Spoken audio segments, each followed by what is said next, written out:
G'day guys, my name is Praveen, and my presentation today, Creating Creative Christchurch, is in three parts. The first explains an economic argument, the second is an urban intervention strategy, and the third is the architectural proposition. The central argument of my work elaborates on the view regarding the growth of cities and wealth of nations held by many contemporary urban theorists like Richard Florida. His view attributes the success of economies to the creative outputs of educated minds. And now this is in contrast the conventional view that attributes economic success to the abundance of amenities and the proximity to trade networks. This new age economy is what is referred to as the creative economy. This brings me to the premise of my thesis, which is to use education as a long-term economic driver by contributing to this creative economy. To expand on what that means, I think it's important to acknowledge at this point the current push the City of Christchurch is advocating towards a knowledge-based economy. This means growing the employment sectors that are involved in high-value work outputs. This push is in fact made quite obvious, as there's an entire precinct dedicated to innovation, with Epic Enterprise Campus at its core. Now, my thesis isn't directly addressing the business side of things, but rather how to fuel this push towards a creative economy by creating highly educated, innovative workers.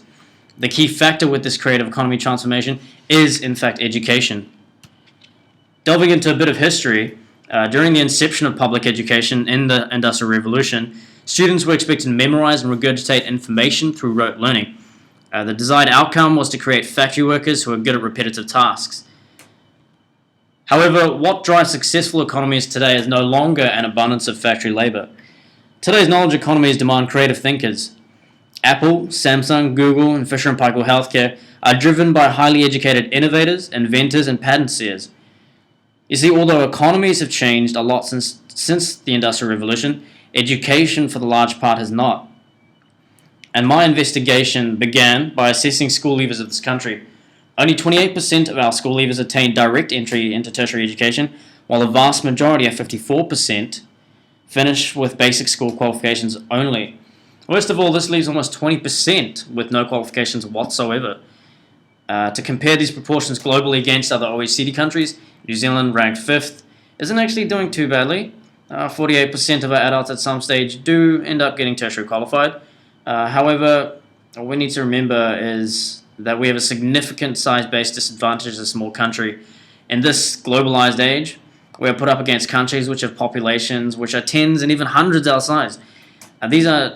There are numerically fewer opportunities for high school work in New Zealand compared to the rest of the world. As a consequence, New Zealanders stick primarily to what we know, and what we know is agriculture and primary industry.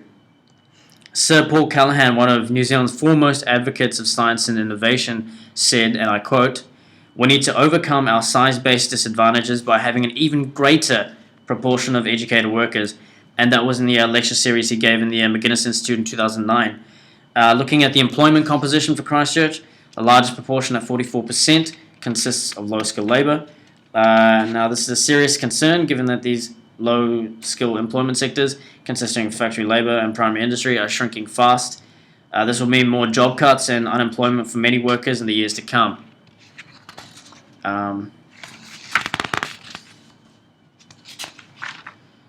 As a country, our heavy reliance on low-skilled labour has unfortunately seen our OECD ranking drop from 12th in 1976 to 22nd by 2006. And this is a direct result of us working harder rather than working smarter. As you can see from this graph, we put in more man hours than any other OECD country to produce outputs of far lower value. This is a direct impact on our lifestyles and standard of living. This means that the hard-working farmers and factory workers in New Zealand will slave away, giving up their relaxation to earn more in overtime, whereas lazy French scientists and Belgian businessmen earn more and relax more. And that's the premise of my thesis. Education systems in this country need to be revolutionized in order to favor these high-impact forms of creative employment, or else we'll continue to rely on low-value labor, suffering economically and sacrificing our ability to maintain our standards of living, let alone improve them. So this brings me to my urban intervention strategy. It's aimed at identifying the regions around the city with the least educated residents, who in turn are heavily reliant on low-skilled labor and subsequently have the lowest median incomes. These diagrams plot data gathered from 120 suburbs and subclassifications of suburbs in Christchurch City visualized in the form of what I call data terrains.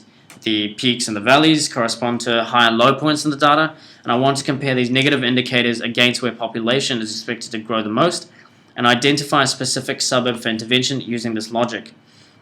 The conclusion from all this data was that the north and the south of the city are prosperous, with wealthy and educated residents in Maryvale and Kashmir engaged in high-value work, whereas the east and the west have the least educated residents, with Bromley, Aranui, and Hornby having the residents who relied the most on low-impact jobs.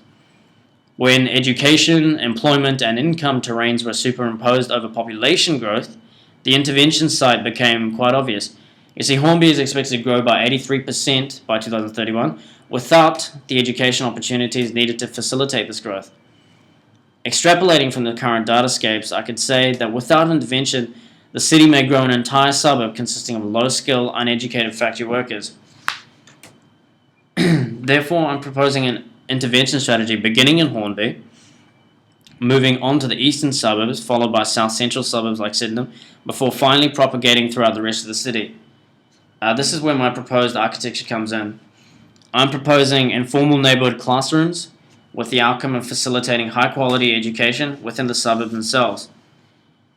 These learning lounges will provide community spaces, as you can see from here, meeting places, IT services, and general learning spaces, as well as presentation spaces for students.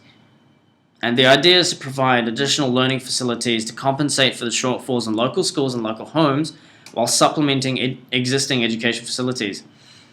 These learning lounges will adapt to changes in requirement as they will be made of highly mobile modules. Just going back to the previous slide, they can be transported by truck, as you can see on the right, and be craned into place.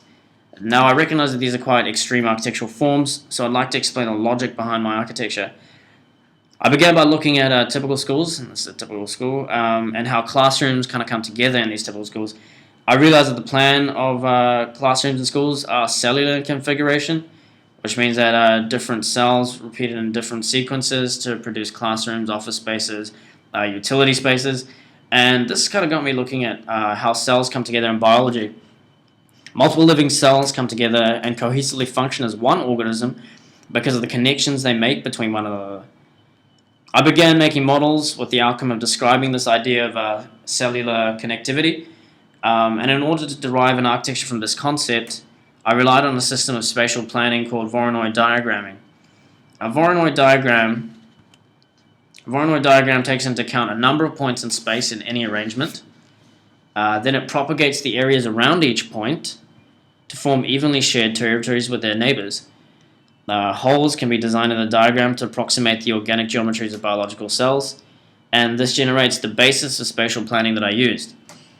It was then simple matter of firstly systematizing the relationship between the points by giving the distances a function, and secondly giving volume to the Voronoi diagram.